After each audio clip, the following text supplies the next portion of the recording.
Mr. Fanish Rao, LTIMindtree, Mr. Pradeep Gupta, Trustee, NCPEDP, all the awardees for the 23rd LTIMindtree NCPEDP Helen Keller Award. I extend a very warm welcome to each one of you. NCPEDP LTIMindtree Helen Keller Award is not an event, it is an emotion. It is an emotion for all of us at NCPEDP, all of us at the helm of the disability sector. When we started this 26 years back with the vision of creating empowerment for persons with disability, economic empowerment for people with disabilities.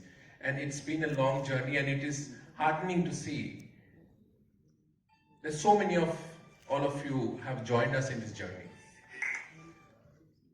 This year we received nominations from 15 states,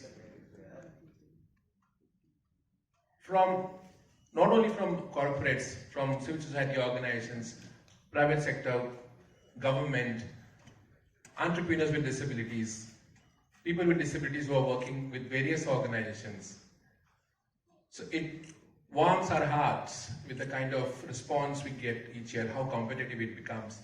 And I believe with all of you here today and the efforts that are being made, that it is no longer limited to only certain kind of employment which you can look at for persons with disabilities. Persons with disabilities are breaking the glass ceilings. We have a galaxy of stars present in this auditorium right now, who each one of them lead by example. But we have a long way to go. Majority of people with disabilities continue to live in smaller cities and towns, stricken by poverty, not able to access education, not able to skill themselves to the need of the job market. So there's a huge responsibility on all of us. And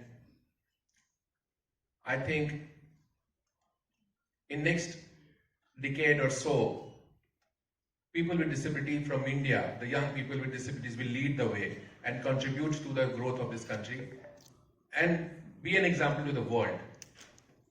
And this, ladies and gentlemen, cannot only be done by NCPEDP and LTIMindtree. All of you have to join hands. People with disabilities, as I always say. All the applicants in the process, each one of you is a story of great inspiration to all of us. So congratulations to all of you. I joined this ministry 2 months back, and I have immersed myself totally in this field. Now I realize that the challenges are very deep. Indian society as a whole usually has been an inclusive society. We had joint families, and children with special needs would usually be taken care of by their parents, siblings, aunts and uncles.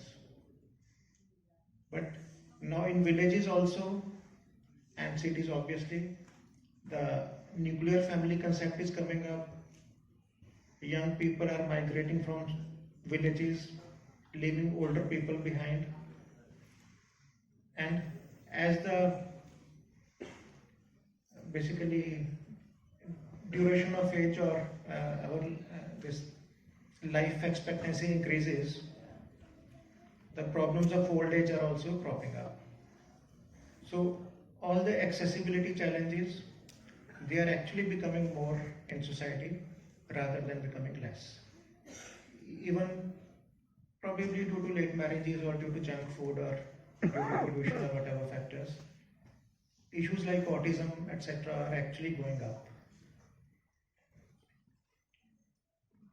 So as a society, as policymakers and corporate with deep pockets in a sense, and then all people with sensitivity, we all and lot of NGOs, we all need to work together to reduce these challenges for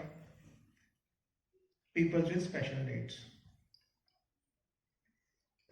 Today we are focusing on employability and entrepreneurship aspect.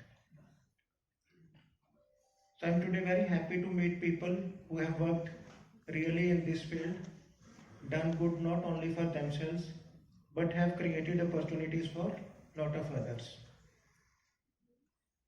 I'm happy that Delhi University has shown a lot of basically path or first movement in creating a lot of jobs for people with special abilities. I was talking to a professor of philosophy in Delhi University who is blind. I was chatting with her for a long time. I was asking her whether all the books she needs as a professor are they available. So on Kindle EPUB, some books are available, but a lot of the books are not JAWS compatible, or basically she has an issue with that. She was also telling me that as a teacher I would like to create some notes for my students and refer to those notes.